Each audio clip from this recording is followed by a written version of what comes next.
Bem-vindo à parte 2 de Dores de Parto e Leis Dominicais. Se você ainda não assistiu à primeira parte, por favor, pause este vídeo e assista ao primeiro episódio para entender o contexto. Mas se você já assistiu, então vamos em frente e começar. Quero começar hoje te fazendo um monte de perguntas, e quero mesmo que você reflita sobre elas. Por que os adventistas do sétimo dia foram presos e colocados em grupos de trabalho forçado no final da década de 1880? Por que cristãos que dizem que um homem considera um dia e outro homem considera outro dia manteriam esses homens acorrentados? Por que cristãos que dizem que o sábado foi abolido, afirmando que não estamos mais debaixo da lei, mas debaixo da graça, aprovariam leis para prender esses homens? Por que cristãos que dizem que a lei foi abolida, citando ninguém vos julgue por comida, bebida ou dias de sábado, acabam julgando pessoas em tribunais civis a ponto de mandá-las prender e acorrentar? E por que alguns cristãos estão ativamente tentando não só proteger, mas também promover a reverência pelo domingo, quando muitos cristãos passaram décadas dizendo que não importa o dia em que adoramos? Sexta-feira é para os muçulmanos, sábado para os judeus, domingo para os cristãos. Essas são as perguntas que me deixam intrigado. Quero dizer, sinceramente, sou só eu ou está ficando claro que talvez, só talvez, os homens e mulheres que estão lutando por um tratamento especial para o domingo na verdade não acreditam que a lei foi abolida, mas sim que a lei foi mudada e querem forçar os outros a honrar essa mudança? E para ilustrar meu ponto, vou lhe dar 10 LS. Você está pronto? Tudo bem, aqui vamos nós. Talvez todas as acusações de que os guardadores do sábado são legalistas não sejam realmente legítimas. Porque o que é mais legalista, pregar e ensinar que Deus quer que honremos o sábado do sétimo dia ou tentar usar o governo para legislar legalmente uma lei que torne as empresas responsáveis pelo trabalho aos domingos para que as pessoas possam guardar o sábado trans? E eu não sei você, mas tudo isso me soa muito legalista. Mas, apesar disso, aqui estamos nós com pessoas tentando aprovar leis trabalhistas, e lá estavam os guardadores do sábado quebrando essas leis trabalhistas, e esses guardadores do sábado acabaram acorrentados pelo crime de trabalhar no chamado Dia do Senhor. E a pergunta que eu quero responder é: por quê? E aqui está a resposta. Existe uma estrutura teológica profunda que impulsiona e impulsionou essa mentalidade no passado, e começamos a analisar isso no episódio anterior, e hoje vamos destrinchar um pouco mais sobre isso. Tudo remonta às ideias que foram promovidas neste livro. A intenção era mostrar que isso era o melhor para o bem comum da sociedade. Neste livro, Wilber defende que o domingo sabático é essencial não apenas para a observância religiosa, mas também como uma instituição civil que protege o direito do trabalhador ao descanso e resguarda a sociedade da tirania do trabalho incessante. Em seu livro, Wilber cita o discurso de um sindicalista chamado Sr. Broadhurst, que disse, para aqueles que vivem uma vida incessante de labuta, o domingo é como o riacho refrescante no deserto para um viajante cansado. Um riacho refrescante, tão poético, mas tão errado. Em outro trecho, ele incluiu esta citação de um homem chamado W.H. Ryder, que disse: as leis sabáticas são justificadas em uma república com base na autopreservação. Elas também são justificadas por mandamento divino e pela experiência da humanidade. Elas são justificadas porque o domingo é o dia de descanso do pobre, que nem a riqueza nem a maldade têm o direito de tirar. Elas são justificadas pelo princípio de que o privilégio do descanso de cada cidadão depende da observância de um dia de descanso por todos os cidadãos.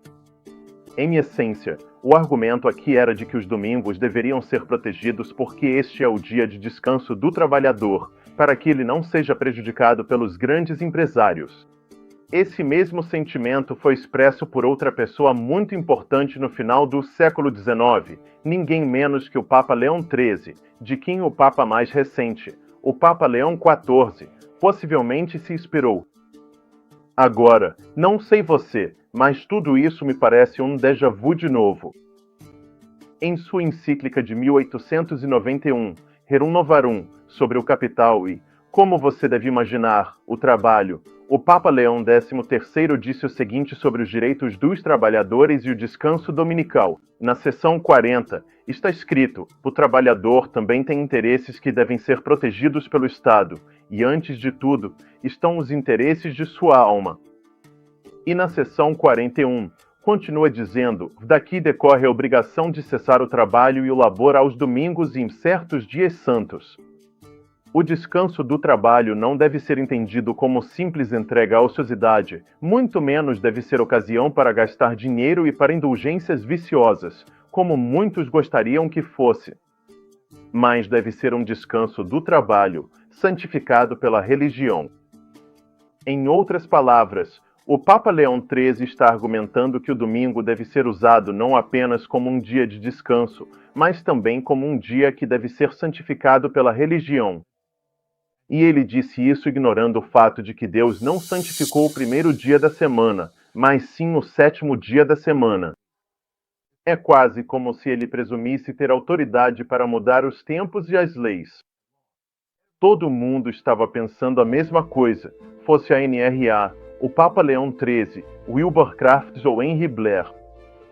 Todos esses homens e entidades do final dos anos 1880 estavam pensando a mesma coisa, que era que o domingo precisava ser protegido em nome da religião e em nome de Deus. E hoje, nacionalistas cristãos e o autor da seção trabalhista dos documentos do Projeto 2025 estão pensando a mesma coisa, e parece que o Papa Leão XIV pode estar interessado em continuar esse trabalho, porque, como este artigo coloca, o porta-voz do Vaticano, Matteo Bruni, disse que a escolha do nome Leão foi uma referência clara e deliberada ao último Papa chamado Leão. Leão XIII foi eleito em 1878 e ficou mais conhecido por sua encíclica de 1891, Rerum Novarum, que delineou os direitos dos trabalhadores. E lembre-se, foram eles que trouxeram esse assunto, não Will. Acho que vamos ter que esperar para ver. Mas o que é mais urgente hoje é entender o que está na base de toda essa retórica, passada e presente. O que realmente está impulsionando esse movimento para proteger e honrar o domingo? Para descobrir isso, vamos dar uma olhada em outra carta encíclica escrita pelo Papa Leão XIII, intitulada Immortale Dei. Essa encíclica é extremamente importante porque estabelece as bases para os princípios relacionados à imagem da besta ao delinear uma estrutura teológica que foi adotada no final da década de 1880 por homens como Wilbur Crafts. E os mesmos princípios teológicos continuam em vigor hoje. Washington, D.C. tem sido inundada por demonstrações traiçoeiras de vício e vaidade. A cidade está envolta em escuridão e falta de calor. E ainda assim, é crucial reconhecer que este domínio pertence a Cristo, o Rei, e é nosso dever fincar uma bandeira no coração dele, declarando a verdade de que Cristo é o Rei dos Reis e Senhor dos Senhores, diante de quem todos os povos e nações devem se curvar e jurar sua lealdade. Deve ser nossa ousada ambição reivindicar Washington, descer para Cristo e discipulá-la para que volte a andar nos caminhos de Deus. Nesta encíclica, o Papa Leão disse o seguinte sobre a relação entre Igreja e Estado: houve um tempo em que os Estados eram governados pela filosofia do Evangelho. Foi então que o poder e a virtude divina da sabedoria cristã se difundiram por todas as leis, instituições e costumes do povo, permeando todas as classes e relações da sociedade civil. E Igreja e Estado estavam felizes, unidos em concórdia e numa troca amistosa de bons ofícios. Espero que você esteja entendendo isso. É isso que esses homens estão buscando, uma interseção entre Igreja e Estado. Leão XIII continua dizendo o seguinte: muitos, de fato, tentaram elaborar um plano de sociedade civil baseado em doutrinas diferentes daquelas aprovadas pela Igreja Católica. Em outras palavras, do ponto de vista de Leão XIII, o Estado, e por extensão a sociedade, não podem funcionar adequadamente sem as doutrinas aprovadas pela Igreja Católica. E ele diz isso porque acreditava, e muitos ainda acreditam, que a Igreja Católica é a única igreja verdadeira e que Deus lhe deu plena autoridade para guiar as consciências da humanidade. Uma das extensões desse pensamento é que parte do propósito do governo, ordenado por Deus, é proteger o homem, proteger o trabalhador. E a crença é que isso pode ser feito garantindo-lhe um descanso de suas dores do trabalho, protegendo o chamado domingo sabático. Por causa disso, o Papa Leão XIII apoiava totalmente o uso de sindicatos para alcançar alguns desses objetivos. Ele disse isso claramente na Rerum Novarum, quando escreveu: "O mais importante de tudo são as uniões de trabalhadores." Essas uniões devem ser adequadas às exigências desta nossa era, uma era de maior educação, de hábitos diferentes e de necessidades muito mais numerosas na vida cotidiana. É gratificante saber que existem, de fato, não poucas associações dessa natureza, compostas tanto apenas por trabalhadores quanto por trabalhadores e empregadores juntos. Veja, tem algo para todo mundo. Sindicatos para os liberais e leis religiosas para os conservadores. É por isso que em Apocalipse 13 vemos o uso da marca na mão e na testa. A testa representa o lobo frontal, onde as pessoas aceitarão essa lei e esses movimentos como ordenados por Deus e necessários para o bem moral da sociedade. E também haverá uma aceitação pelo bem social da sociedade, que é representada pela marca sendo recebida na mão. De qualquer forma, eventualmente haverá uma pressão unificada vinda dos dois lados para a legislação desse dia. De acordo com Apocalipse 13:16, essa unidade vai culminar, por fim, em sinais e maravilhas sendo realizados, que vão consolidar, ou melhor dizendo, selar as decisões de homens e mulheres ao redor do mundo enquanto escolhem seus lados nessa guerra espiritual. No final do século XIX e até hoje, a Igreja Católica e muitos protestantes têm objetivos muito semelhantes e teorias e teologias parecidas, que estão se aproximando cada vez mais. É por isso que Ellen White disse o seguinte em O Grande Conflito: os protestantes dos Estados Unidos serão os primeiros a estender as mãos através do abismo para agarrar a mão do Espiritismo. Eles vão atravessar o abismo para apertar as mãos com o poder romano, e sob a influência dessa tríplice união, este país seguirá os passos de Roma ao pisotear os direitos de consciência. Quero que você preste atenção ao que foi dito nessa declaração. A premissa apresentada é que não será a Igreja Católica que vai estender a mão aos protestantes, mas, na verdade, serão os protestantes que vão estender a mão para se unir à Igreja Católica.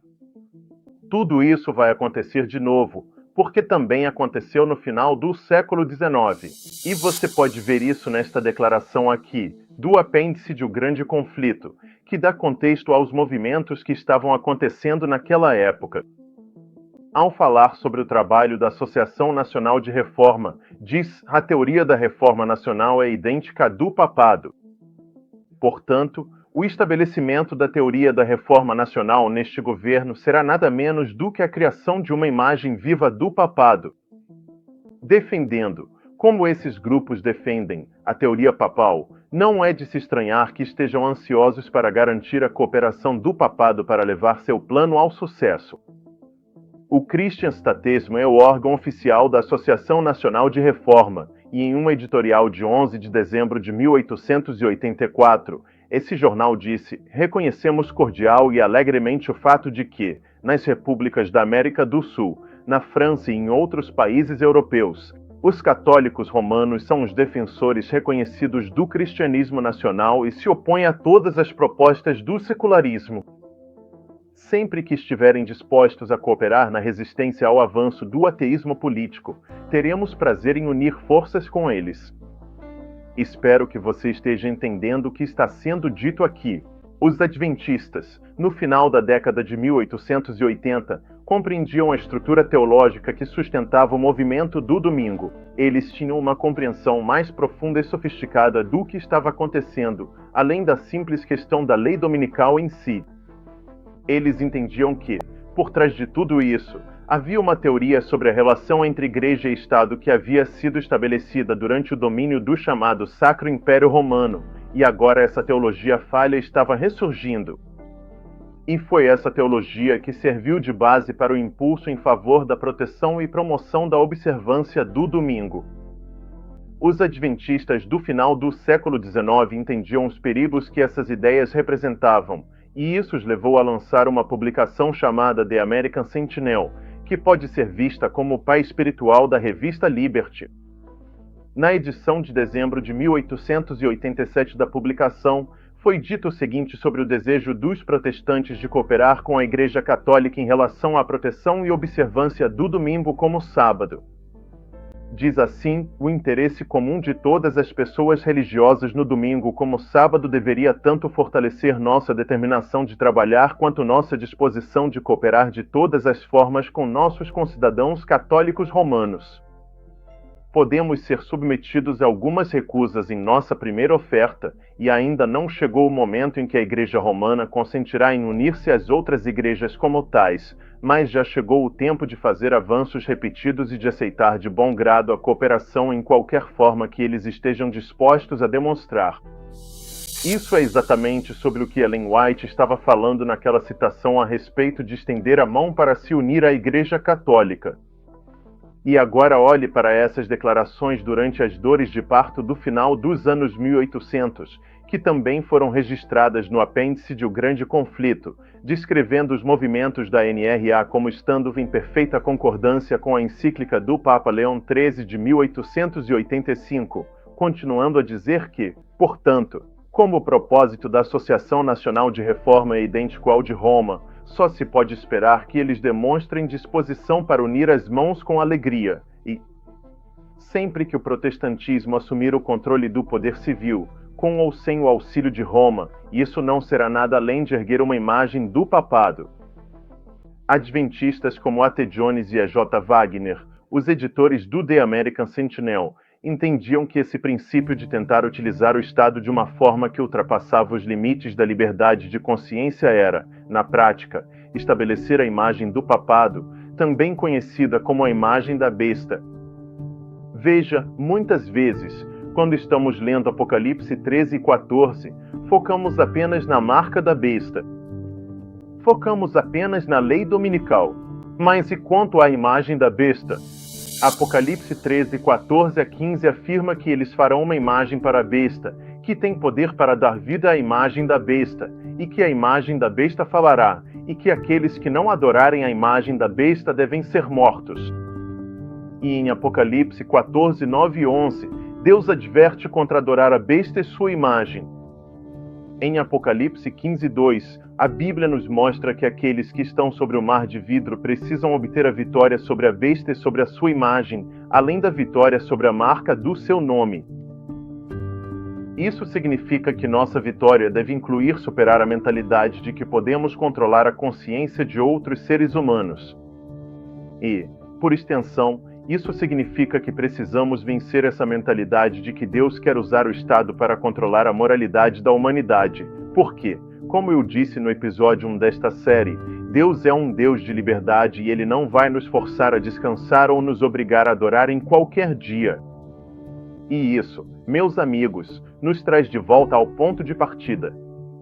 No início deste vídeo, eu fiz várias perguntas sobre por que os adventistas do sétimo dia acabaram sendo presos, servindo em gangues de trabalho forçado por trabalharem no chamado sábado de domingo. É porque eles estavam violando uma lei feita por homens que os obrigava a descansar em um dia que Deus não abençoou, e esse entendimento não deve ser ignorado. Como alguém pode ter o direito de obrigar outra pessoa a descansar? Minha posição é que, com base na história e na profecia, esse desejo de obrigar os outros a descansar vai, em última análise, levar à imposição da adoração, e é por isso que precisamos falar sobre isso desde já e não esperar até que fanáticos cristãos levem essa coerção à sua conclusão natural, que é legislar sobre adoração. No próximo e último episódio desta série, vamos fazer mais uma viagem no tempo, ainda mais para o passado, onde encontraremos a base e o processo dessas leis trabalhistas e dessas dores de parto, além dos fundamentos da teologia que impulsiona o desejo de alguns cristãos de usar o Estado para alcançar seus objetivos. Ao fazer isso, podemos ter uma visão completa de onde a humanidade esteve e para onde está indo. Então, Se você ainda não fez isso, inscreva-se e compartilhe este vídeo, porque realmente precisamos fazer a nossa parte para que as pessoas comecem a refletir mais profundamente sobre essas questões. Então fique ligado, porque infelizmente as dores de parto estão prestes a piorar. Que Deus abençoe.